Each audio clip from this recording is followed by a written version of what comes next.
Today we would talk about William Shunt's story and who he truly was. I'm Brady Cominos, and I'm one of your podcast tellers. I'm Ethan Pember. And I'm Jimmy Trahan. And today we would tell you William Shunt's story and how he was killed and who did it. Will was a junior at Reading Memorial High School and played football. He was a star quarterback at the school and a great friend to many people.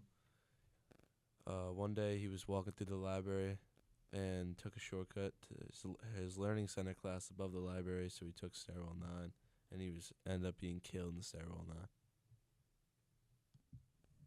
William Shunt was a great man. He was 6'3", weighed about 225 pounds, pure muscle, and everyone loved him. He had a girlfriend. He was good at basketball, good at football, star quarterback for the high school, and was just loved by many. He also caused a lot of problems in high school with many people. It's very possible one of those people may have killed him.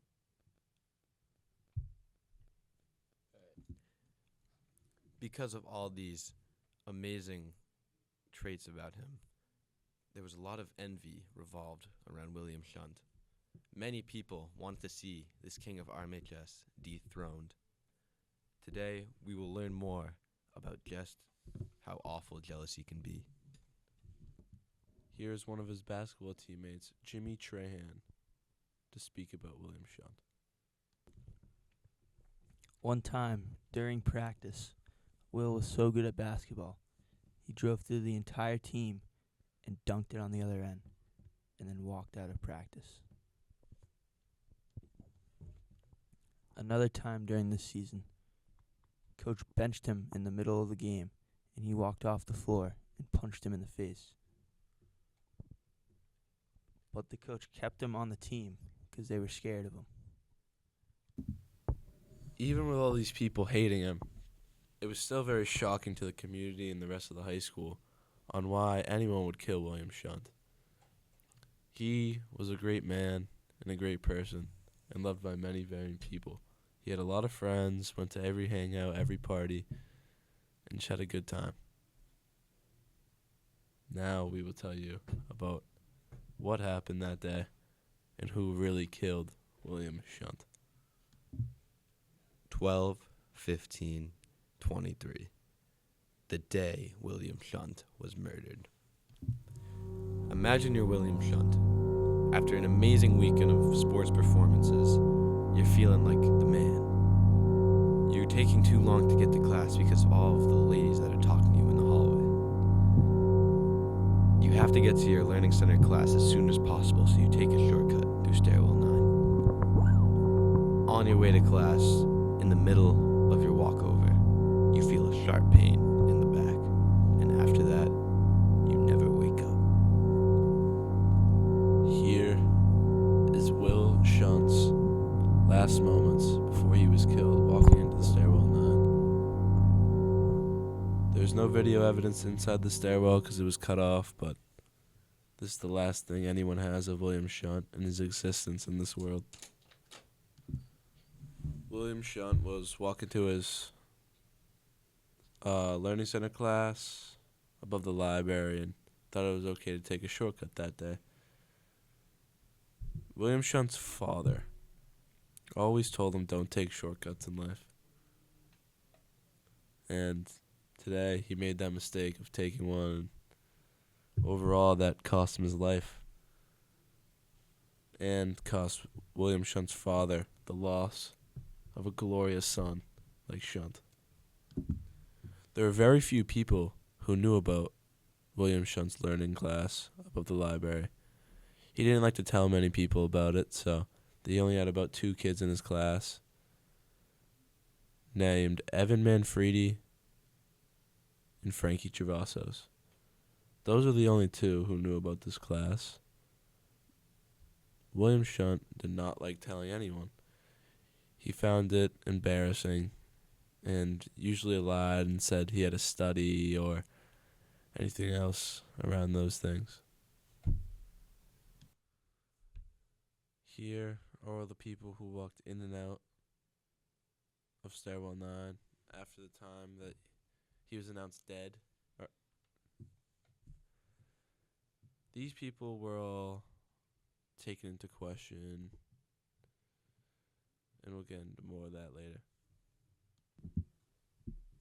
I'm Will Shunt's best friend, and I'm here to talk about how sad it is that he passed away. You know, it's such a terrible thing when somebody who's so muscular and so tall and just a perfect example of what all men should be leaves this world from us so early. It's awful. You know, I can't think. I would sacrifice myself to bring him back because I feel like having someone who's so 6'4" and so muscly around is just like so good for everybody in the area.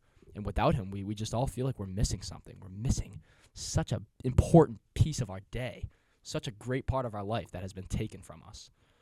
I'm having a tough time coping with this. Hopefully I'll find another 6'4" muscly friend to keep in my life. But until then, we miss you, Will.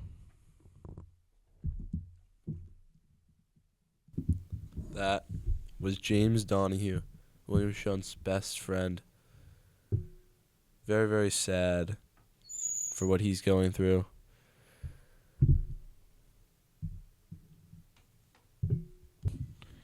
So what happened that day when William Shunt was murdered? So I was going up to my learning center class. I was taking my Stairwell 9 shortcut route.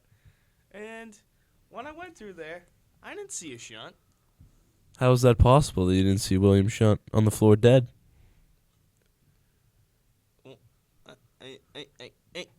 I don't really know. But I love Chunt. He means the world to me. What would I do without Chunt? There's nothing more I love than sitting down on the couch and shooting the shit with Chunt. Thank you for your time.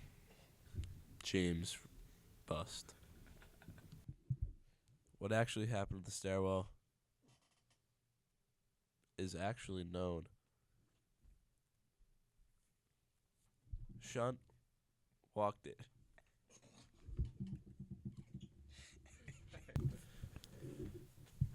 Although there's still a lot of speculation till this day about who truly killed William Chunt, we have reason to believe it was Evan Manfredi. We believe this because of all the evidence behind what happened that day. For instance, Evan was not seen in any of his classes, but was still marked as if he was here at the school. So where else could he be but Stairwell 9? There was also a lot of lingering drama between the two. William Chunt had been known to always just kind of relentlessly bully Evan because Evan was just a little boy to him. He also would steal Evan's girls, such as Kendall, in which Chunt is now dating. Evan couldn't take this any longer. And so he finally took matters into his own hand and did the deed. He went in Stairwell 9, was hiding under the stairs, waiting for Chunt to enter. And then, when he saw big old Chunt walk in, he stabbed him in his back with a knife and then hid his lifeless body under the stairs. The body was not found till further, making it harder to pinpoint the suspect. He cleaned up all the blood and all the mess he made from stabbing Chunt and hid the body under the stairs and waited until someone else walked in. Then he walked out the top of the stairway. So he wasn't the only accomplice.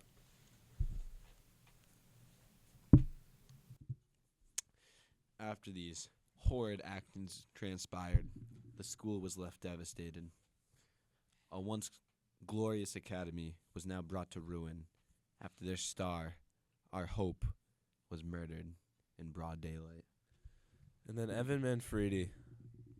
Oh, Evan Manfredi. He was dragged out of his classroom by the mob of the school. And he was then killed in the hallways by a group of 20 plus of the boys that were good old friends with William Shunt. The one who blowed the final blow happened to be none other than Kendall herself. She took Evan. She killed him. Rightfully. Now, a few months went by. The funeral had taken a long time to prepare. Evan was tossed aside in a lake somewhere. We don't really know what happened to him. William Shunt, however, we had a grand mural decorated for him. There was over 200 plus of William Shunt's friends and family and his loved ones there supporting him, crying, happy. And then there was Kendall in the corner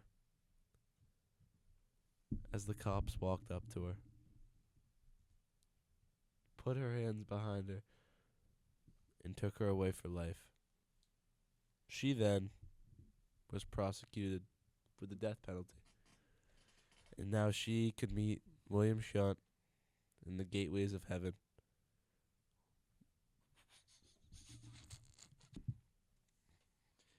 We got one last final quote from her before her tragic lethal injection. If I had to do it all again, I would. I can't wait to see you again, William Shunt. Presented to you by Ethan, Brady, Jimmy. Thank you.